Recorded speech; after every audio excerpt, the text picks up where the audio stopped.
on est actif, on est même carrément acteur. Hein. On est actif dans la mesure où on participe, quoi. On a envie de suivre les bandes, parce que ça se passe sur plusieurs dimanches. Hein. Il y a la bande des pêcheurs, il y a la bande de la Violette, etc. D'une ville à une autre de la communauté urbaine de Dunkerque, et puis ça s'étend. Et on est acteur, c'est-à-dire qu'on s'achète un déguisement.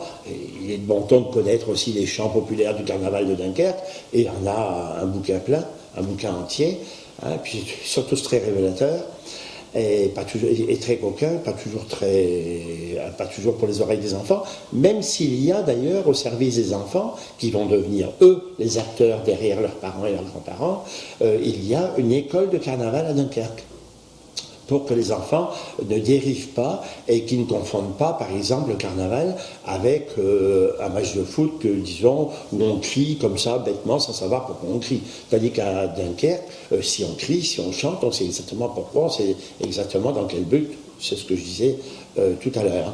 Donc, on est acteur. Il y a des carnavals plus paisibles, donc par exemple à Bailleul, où on est spectateur. Hein. Il y a d'autres carnavals, avec ce chariot à Barmançon, on est spectateur.